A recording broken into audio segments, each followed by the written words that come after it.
Welcome to Hanging Out with Robert, that's me. This video contains things that I tinker with throughout the day. For step-by-step detailed instructions of those tasks, you can click on the links in the comment section below. I plan on leaving this video accessible for about 30 days. After that, you can view it through my Patreon account. This video also has tips and tricks that I've learned over the years. So, thank you very much for watching. Next thing I want to do is control arms on the Panther. I believe the driver's side one is destroyed. And I have some of these two-piece control arms. I think I pressed them in properly. Maybe I should do this down at the shop in case they're not aligned right. I could align them right and get them installed. Yeah, let me head down to the shop with this mess. Two-piece control arm. I thought this one was bad, but it doesn't seem to have any movement. Maybe the ball joint, or maybe the other one. Let me grab it with two hands. I thought that was a loose one, but that one seems tight still. I got these in place.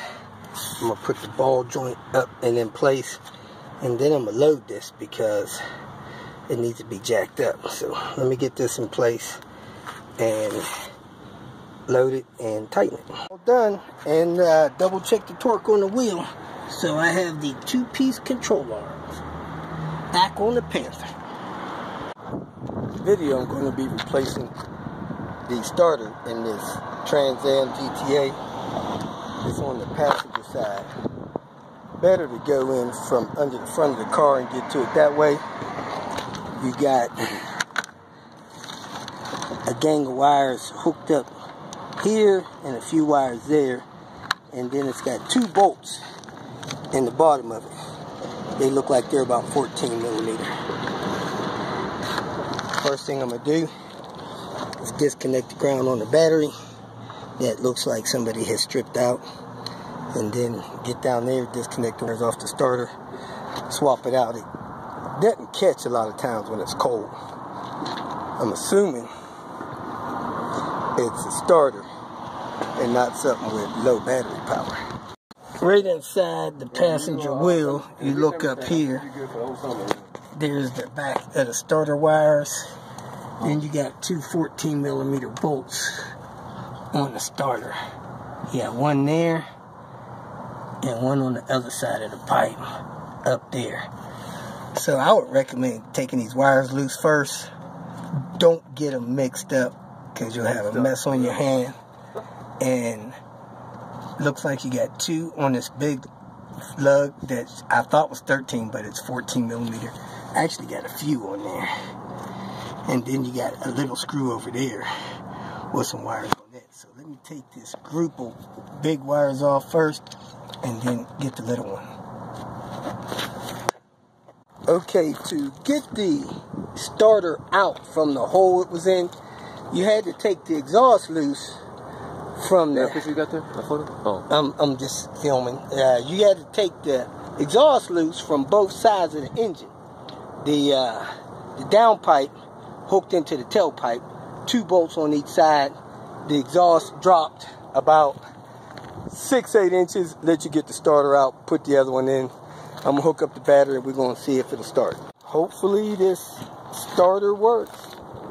You're gonna fire it up and back it off, and just back up so I can get my tools from under there. Okay. All right, go ahead.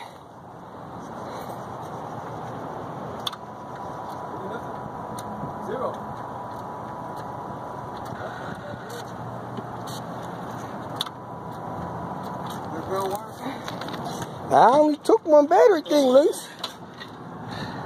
You got both wires hooked up? Yeah. I only took one loose. Hold on a second. I might have handed them to you.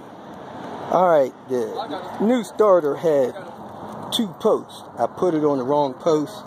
Now we're going to fire her up. Go ahead. Turn like you should. Make sure you put it on the post closest to the engine, not the one closest to the wheel. Okay. If you feel that this information was useful, please like it and share it with your social media friends. You can subscribe to my channel so that you will get notifications of future videos that I post. You can follow me on Twitter, and if you need to contact me directly, please visit my website. And if you have any questions, leave them below, and someone or myself will reply to them. Again, thank you very much for watching.